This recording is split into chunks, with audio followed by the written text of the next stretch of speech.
Good morning, everybody. Jason Foss here from the Capricornia Chamber of Commerce, as usual, with Phil Henry. Morning. Our resident budget expert. If that doesn't set off alarm bells, nothing will.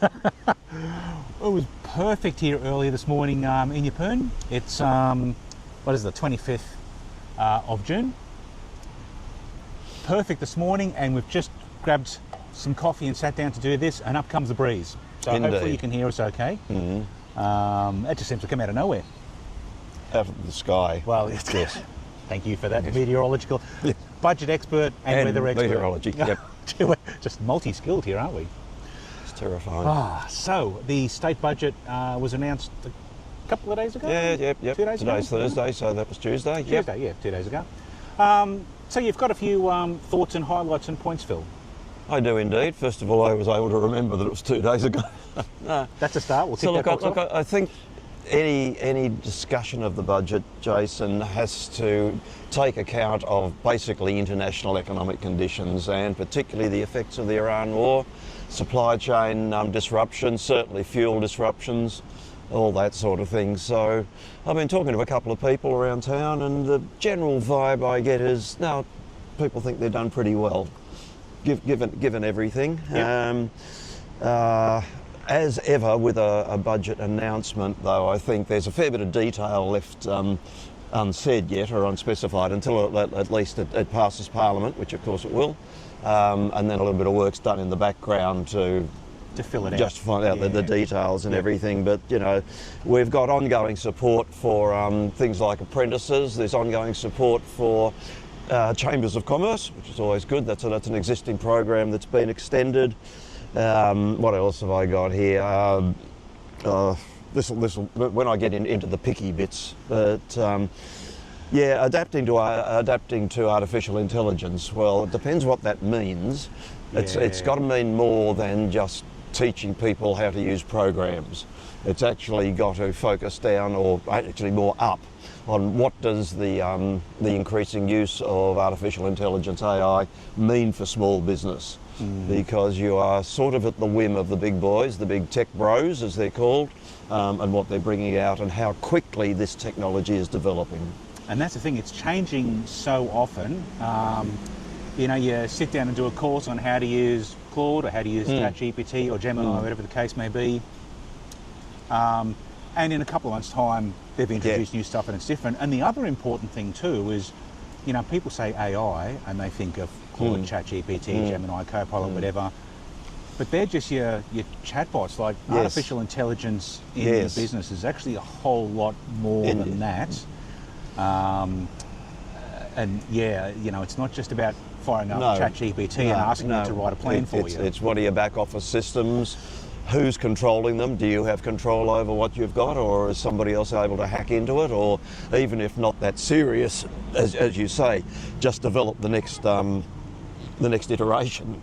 And what does that actually mean for your operations? So that's, I guess, one of the things where the devil will be in the detail in terms of what that actually means. Yeah. No, exactly right. So, Jason, do you want me to get into the picky bits? All right. Do I need to I'll brace myself? 3, 2, 1, and go. Management skills. There's stuff about apprentices, and that's. Well, let's just wait a minute.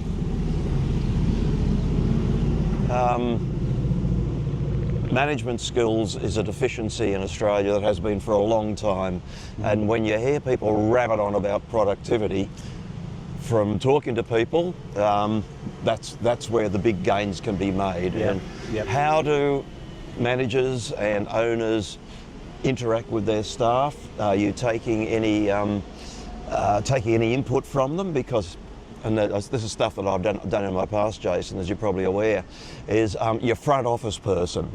If you treat your front office person like a slave and don't listen to anything they say, they are the ones who first meet your customers. Yeah, 100%. Bingo. 100%. What are they seeing? They'll be seeing something different to what you're seeing. And it happens a lot, particularly in small businesses.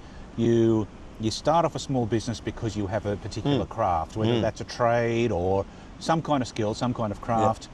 And then you grow a bit and you start employing staff, and all of a sudden you need to manage those staff. Yep. And management is not something that gets taught, or that you like. It's just a job you end up inheriting without being properly prepared for it. Yep. And I mean, we see that all the time, quite often. Exactly right. So there's definitely a gap and an opportunity there. Yeah. Absent what we've talked about already, which is the need to see a bit more detail. Particularly, you've got this, I'm just reading this here, obviously, folks. Small and family business first action statement. Well, righto, there's a statement. What's in it? Definitely need more detail. Now, that basically leads into my big gripe. Now, brace yourself. it's not just this budget, it's every budget. For a long time. At federal and state level, and from both sides of politics, is grant schemes. Grant schemes are an easy out for a government to say, look, we've put 200,000 or 2 million or 2 billion aside or whatever, and there are all these grants, and you'll be able to apply for one, and all we can help that. Even that's ones that chambers of commerce are eligible to, and I'm still eligible for, and I'm still going to whinge about it, because it is no substitute for structural reform of the budget. To which I will default to my perennial one, payroll tax. And I see there was, I know the Business Chamber Queensland advocated for changing the limit on it. Well, yeah, all right, they didn't, they should, and they should get rid of it. But grant schemes are great opportunities for media opportunities. Oh, look, we've given somebody $25.62 to put a new shelter shed up or something. Yeah, all right, no.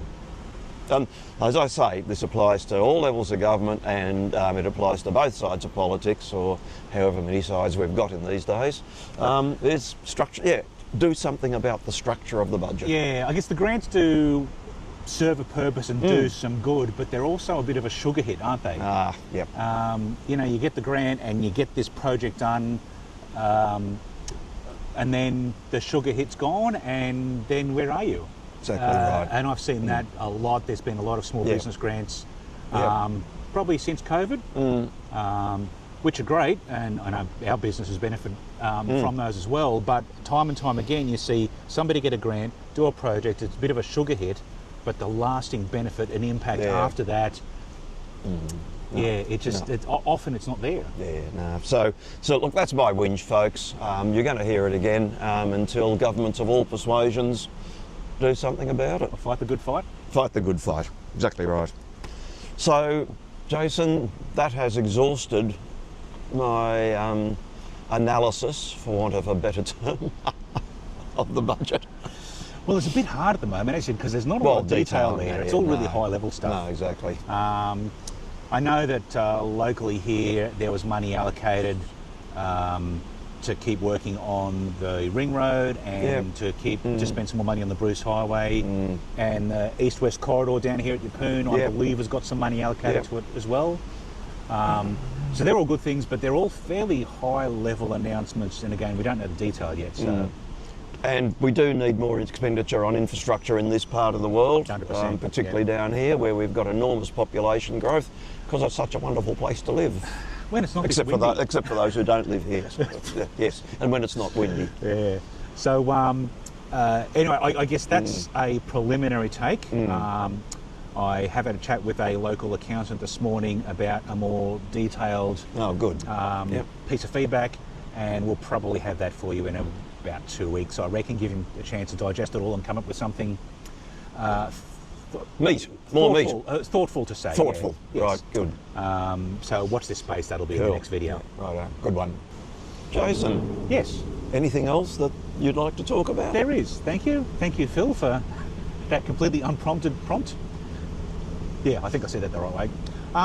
So we've just finished coffee down at Yeppoon for this month, thanks to the professionals Yeppoon. Mike Southers was good enough to host that for us. And as you're probably aware, we've got a coffee every month on the coast here and a coffee every month in Rockhampton, and they are available for sponsorship.